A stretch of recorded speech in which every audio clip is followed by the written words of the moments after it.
Fuck. I'm gonna kill myself. So a couple weeks ago, the YouTube algorithm blessed everyone with the recommendation of Janice, a music video and teaser for an upcoming album. The highly saturated colours and storytelling caught a lot of people's attention and built anticipation for another release, which came a week later in the form of the Abyss music video. Yet again, this did really well on YouTube and gave us the album's release date. The full album, Lone Borealis, dropped on the Friday of the same week, the 15th of November, a day before the artist detahjae's 23rd birthday, and it's a good ass album. It's got this really interesting cosmic feeling to it. Some of the tracks are really ethereal, like Cemetery, and some have more aggression to them, like Equinox and Beans. All of the songs are enjoyable, and there's some good variety as well, with some rapping, some reflective instrumental tracks, and multiple conversations between the main characters of the album, detahjae and Sal the Computer. The Janice video introduces us to these characters. Detahjae wears an aviator hat, which links with his motivation of the album, getting to Lone Borealis, which is somewhere off-world between Titan and Saturn. And Sal is a robot, but there's a few points in the album where he kind of breaks character. Anyways, as a computer, do you believe you're free? Yeah, but no kind. Sorry, my malfunction. He's also got his own story going on in the background, which climaxes in Concert 99, where we get a first-hand account from Sal's brother as he's killed in a mosh pit at the titular concert. Really dark track, but also insanely good storytelling, where a kid goes from excited to see his favourite artist, to being uncomfortable inside of the crowd, to getting trampled to death and hearing his heartbeat fade out.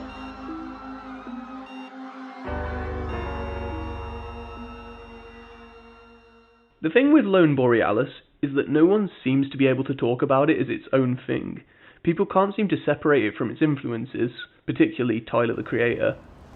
Yes. So let's look at the Janice music video. Visually, it has obvious similarities to Tyler's music videos, especially his Igor and Call Me If You Get Lost ones, which have a similar colour grade. And detahjae creates a character here as well, a lot like how Tyler does for his albums. On top of this, the Abyss music video is pretty reminiscent of the Thought I Was Dead video, which came out literally 2 weeks earlier, but let's be honest, this could be coincidental. The influence is clear musically too.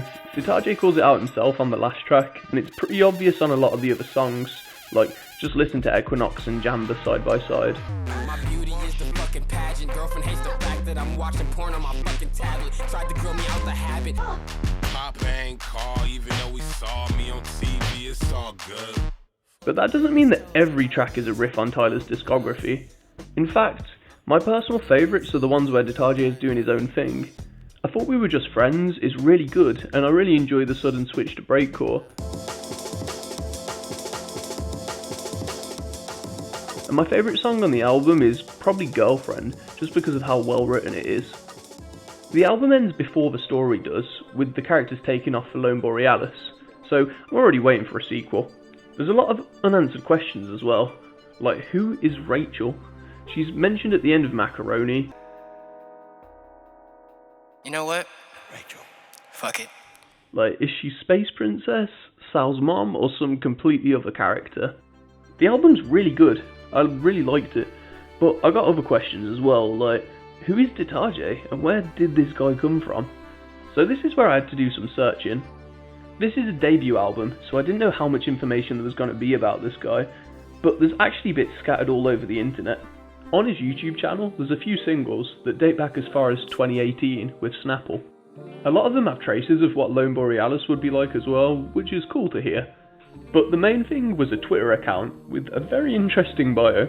Dude's pretty active on here, but the main point of interest was the links. There's a link to an old gaming YouTube channel, which is pretty relatable and quite funny. Cool to know that 4 years ago this guy was getting views playing Brawlhalla and some random horror games. But the other link on the Twitter account was ultimately more important. This is Mortal Vip, a music collective that detahjae is part of, and most of the other members are featured on Lone Borealis. In fact, if you watch their performance videos, you'll see a few familiar faces. Here's Mark II, who's the boyfriend in the Janice video. Aerie is the girl doing the background vocals in this part.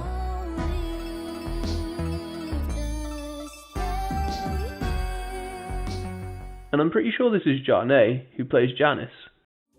Watching the Your Homies Horror Night video also shows Beans and Vip Shit Dipshit being performed 10 months before they were released. And that explains why the album's good, at least. This guy hasn't just come out of nowhere, he's been making music for a while, and this is evident on his SoundCloud as well, which was linked on the Gaming YouTube channel. There's a lot more music on here than there is on YouTube, including a compilation of songs called Nobody Knows Him, which really deserves more attention. Nobody knows him, he's a weird guy, But there was accessible information that I hadn't yet uncovered, and for good reason. On famous birthdays, detahjae is credited as a TikTok star, which I wouldn't know because I don't have TikTok. But I downloaded it to learn more. He's got quite a big following on here because of comedy shitpost type videos he made between 2019 and November 2022, but there was no activity on the account from then until the Janice music video came out. Cool, so there's like a basic timeline. But there's one other piece of the puzzle. On the detahjae Instagram account, there is a short music video for Maint Wrecked, posted in February 2022. That's over 2.5 years before Lone Borealis actually dropped. And that's how long this album's been in production for. And part of that is probably because this guy has a 9 to 5 as well. I think that's why I was super interested in looking into all of this. Dude is like less than a year older than me and has already made a bunch of different types of creative media and dropped an absolute banger album. He seems to have figured out what he wants to do with his life and committed to it, and that gives me some kind of hope that I'll find whatever my calling is too. Also, this straight up could be the start of a huge career. I really hope that the whole album blows up as much as the Janice video did, and that this guy's able to bless us with more great music. But the question remains, who really is detahjae? Nobody knows him, he's a weird guy.